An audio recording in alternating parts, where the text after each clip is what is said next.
Howdy guys, and welcome back to another gameplay walkthrough with me, 48 Ton Ruckus. Today, La Cockroacha, the E25 German premium tank destroyer, newly released amid great controversy. Preferential matchmaker. Does it have it? Does it not have it? It's been an emotional roller coaster. I was as shocked as everyone to discover that the preferential matchmaker we'd advertised it as having did not exist. I had done a bit of fact checking on it and thought I'd got a positive confirmation from Wargaming. However, I was mistaken, and unfortunately that kind of thing was not something we could test for on the developer build of the game that we were making the video with. Spiny over in the UK had made a similar mistake to me, advertising it as having preferential matchmaker, except he managed to catch the mistake before too many people had seen it and it went on sale. Not so for me though. 6,000 of you had watched my video before the vehicle went on sale, and I had some very irate people complaining about the fact that they were getting tier 9s when they'd purchased it. Fair enough too.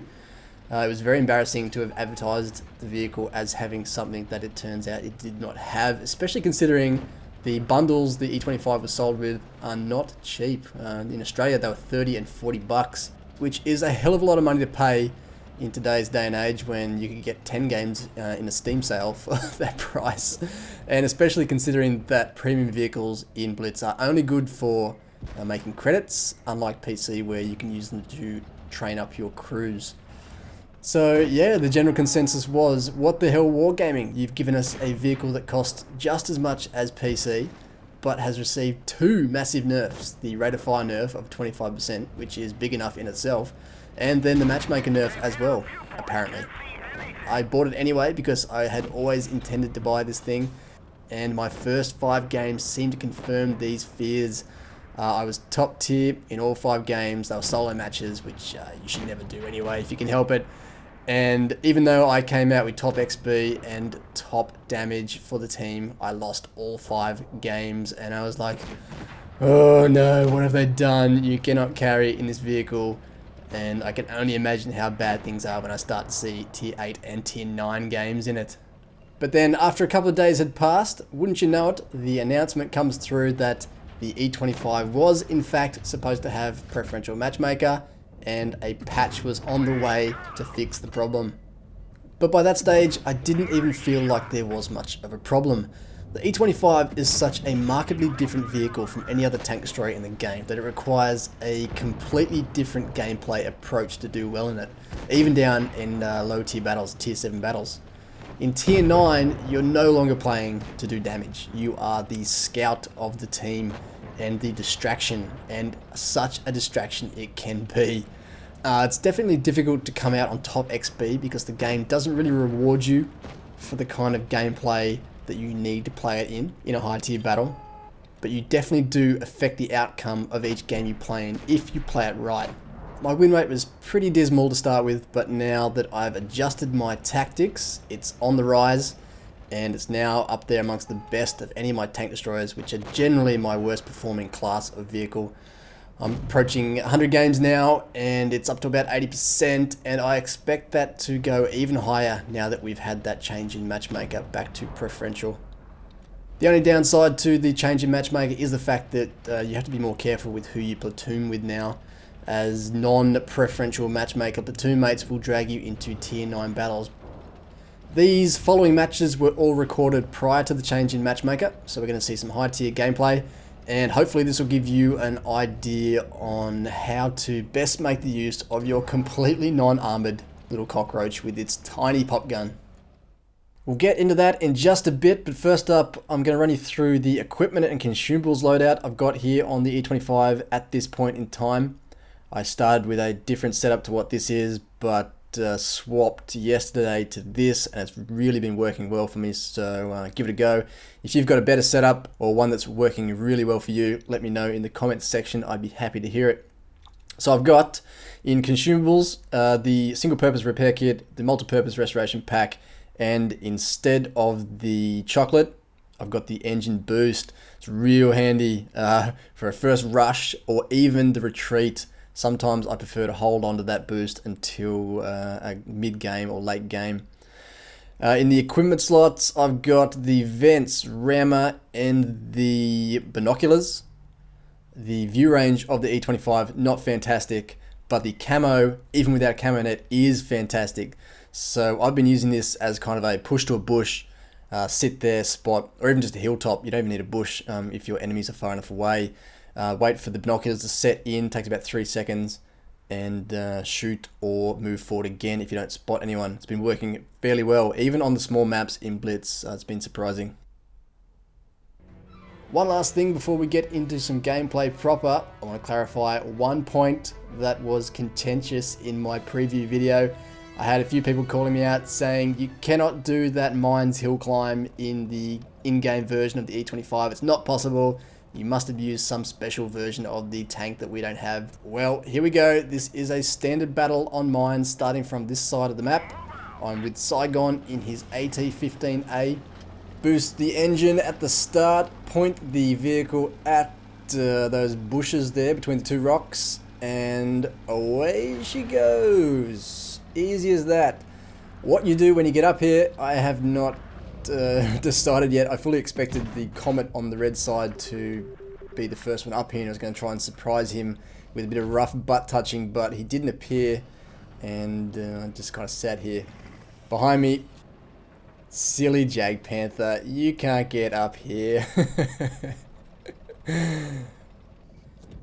Later in that same game, we've got the Reds down to 3 tanks, and just below me here, there's a big, juicy T29 on full health. I go in for a closer look, and I'm directly behind him now. Free damage. But what's that? Surely it's not that same Jag Panther. Don't do it! Get out! The asshole. He would have been completely on top of me then.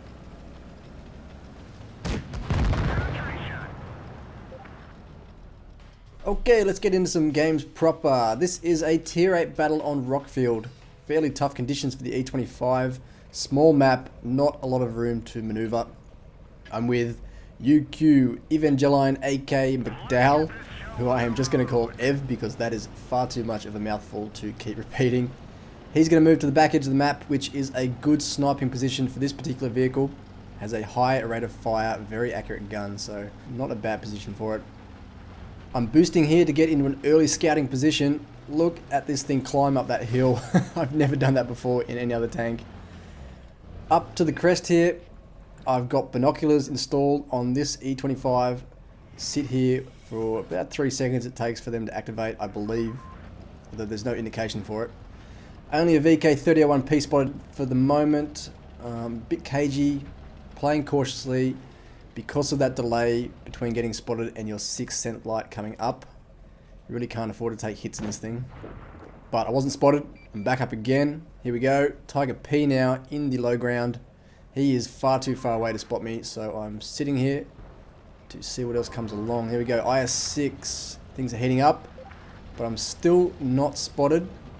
I was going to try and move back and try and snipe at that Tiger P, but the Centurion has that position, so back up again. What's this behind me now? Here we go. Centurion on the red side coming across. He's going to get hull down behind that bunker, which means this position is no longer safe. I'm going to have to move off. And the rest of my team is forming up, and I will just get in the road. So I need to find another position. The team is fairly well placed. Most of our strength is on the hill. We've got an IS-6 here in the low ground in the center, and Ev's up the back sniping. I'm moving wide now, trying to see if I can't get some shots away from this particular position into those reds. This is not a spot I've ever actually been before. E25 is making me kind of branch out from my usual tactics and try new things. It's been a lot of fun. No go there. I'm going to try and move now to the cap. Not in the cap, but behind it. And try and get shots up into the high ground. As I move forward, there's a Black Prince there. He's probably spotted me there. Yep. 6th sense light is up. But none of the reds are looking my way. Try and get some lower plate shots into the Centurion. But I'm watching my mini-map. You can see that Black Prince is making his way towards me, so I need to bail. Pull back now into a safe position. If he advances any further forward, Ev can get shots, and the IS-6 is looking this way too. He's looking for the easy target. Now the plan here is to wait until he's taken enough damage that I can rush forward and one-shot him. Just need to time this right. You can see Ev shots are whizzing past into that Tiger P. Black Prince pokes again. Taking hits now from Ev.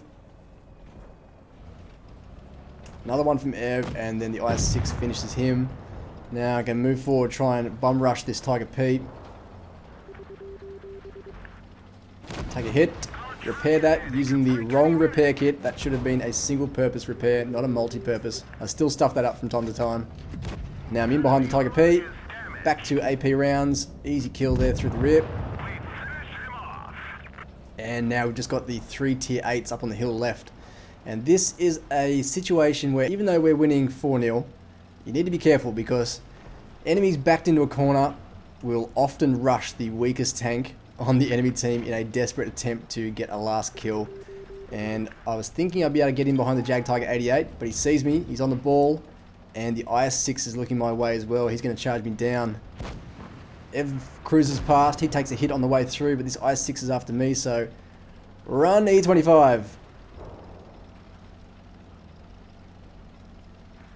Come on. Sounded like a shot went over my head there. That was lucky. Ev's in deep, he's taking on the Ag Tiger, and this IS-6 thinks he's going to be able to outsmart me here. He's trying to cut me off, but he is not going to outrun me, and he's being spotted now by our guys on the hill. I think I'm invisible by this point, so he's just blundering around now. Need to time this and get under his gun. I swap to APCR. The spaced armour on the IS-6 hull is very trollish. And as I move around here, I'm spotted. Just there, proxy spotted. He's not looking my way. This gives me the chance to get in behind him. You've got to be careful when you get in close to a heavy tank with this thing because it does not weigh much. And it's very easy to shave off a lot of your health. So he's tracking me down. Wants to get a shot away, but as soon as his gun catches up, back away. Drive forward again. Side hug. And Ev gets the kill. Very nicely done.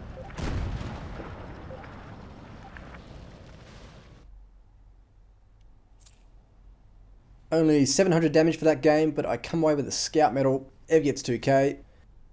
Only 7 shots fired, 27,000 credits, and 1k XP. I am actually yet to have a monster damage game in the E25. I spend far too much time just driving around like a lunatic. Because that's the most fun you can have in this tank, I think. So this game on Lost Temple was obviously played very close to the tank's release. It's a tier 9 game. A tough tier 9 game too. The Reds have an extra tier 9. And we are going to have to play this one smart. But luckily we have some decent teammates backing us up. We're going to rush out wide here. Try and cut off the enemy's mediums. And the rest of our team follows along, which is good news. Ev moves into the bushes here to get some early spots. And I cruise wide, hoping to get into the corner, unspotted. But there's a T-44 moving across the river.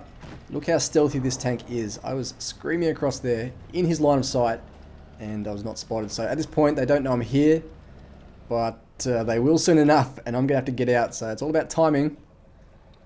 T-44 is moving along. He hasn't seen anyone yet, but he runs straight into the object. Now's my time to bail. I get a very cheeky shot on my way out and I'm into safety. Object pushing the advantage. Takes out the T-44. Good move. And now GoPro 2016, the IS-8 is backing away as well he should. Needs to get into a position where his teammates can provide fire. He's taking a lot of damage though. The rest of our team have moved up and they're getting shots into his rear. The object gets that kill as well. And now there's a T-32 all out on his lonesome. I'm going to rush him. I should have boosted here to get across the river because he turns his attention to me as I'm halfway across and I take a hit, but now I'm in behind him. Again, there's that damage from ramming, gotta be careful. Now he's got adrenaline on, so his next shot's gonna come very quickly, but if I stay in very close, jink back and forth, there's a missed shot, and this distraction has allowed my team to quickly wrap up that tier 8 heavy tank. We move on. up into a spotting position as soon as I'm certain that I'm no longer on the Reds' radar. There's an IS down here by himself, looking very vulnerable. One shot into him and then pull away. Am spotted. The two enemy tier 9s were on the high ground, coming around towards our spawn, so we can rush this guy. Ev's moving in. I'm going to back him up. Then Centurion appears, gets a shot on Ev. Now the IS is down to a 2-shot kill for us. Pop this guy and move on. Centurion wants Ev because he is now a 1-shot kill for him. So I'm going to try and run a distraction here. Shot into the tracks. Getting close. Block his retreat. Not really doing much, but preventing him from maneuvering the way he'd like to. Ev's hiding behind boxes. The Centurion's rushing in. He gets one more hit. Luckily it was a low roll. I had my eye on the mini-map and the tier 9 tank destroyers were coming back, so I dived into cover behind the building just in time, took a big hit to the tracks, which luckily didn't cause any damage, and I should have swapped to APCR here because I could not quite get through the sloped armour on the side of that Centurion. T30 is the only tank left. Aim my shot into the drive wheel, and that one goes through into the hole for a little bit extra damage. 7-0. Well played, team.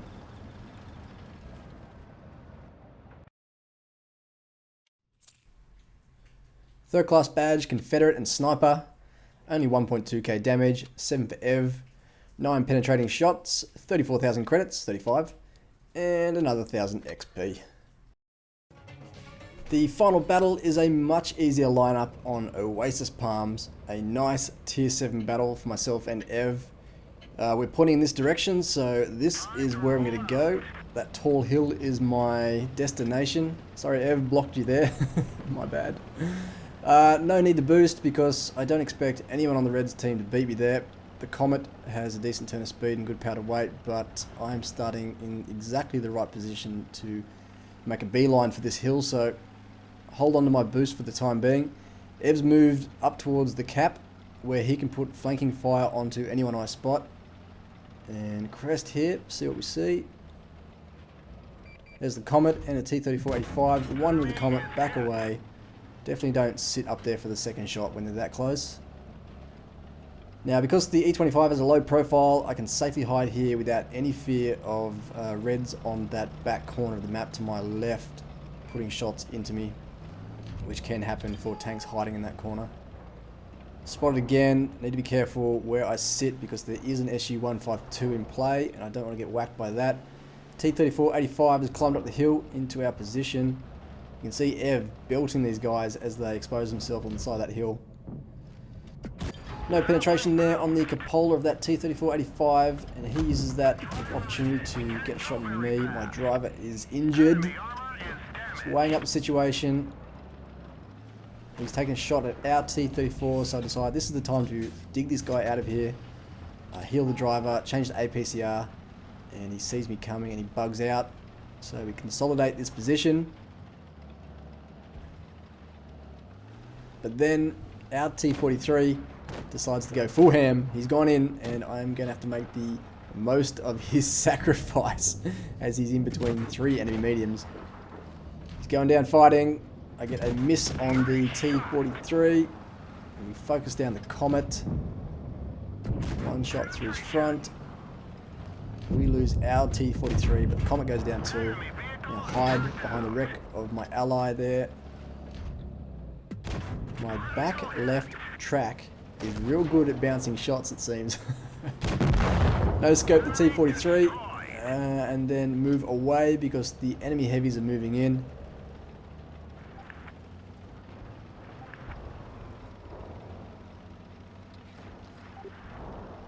Now the plan is to move all the way around behind the SU-152, but I wasn't paying enough attention to the remaining tanks left on the enemy team.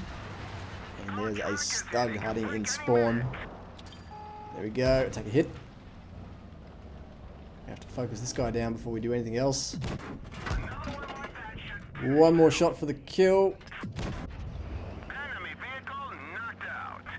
I need to move on now. Our IS is not going to last much longer, and I need that distraction to get in behind these guys. SU's running out of health, so we focus him down first. One shot through his roof. Then the Tiger sees me, and he's going to get a shot in before I can get in behind. There it is. Focus down the SU. There's the kill. And I'm trying to side hug the Tiger, but he does get one more shot in. I'm on the high ground, and that means he can get the gun depression to hit me there. But by moving back and forth like this, side hugging, massive ram, loses half his health, but we get the kill. It was a fun game.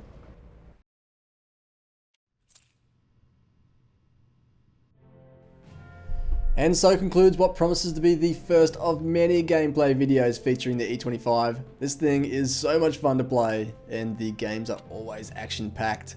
So thanks very much for watching, good luck out there, and I will see you all on the next one. Peace.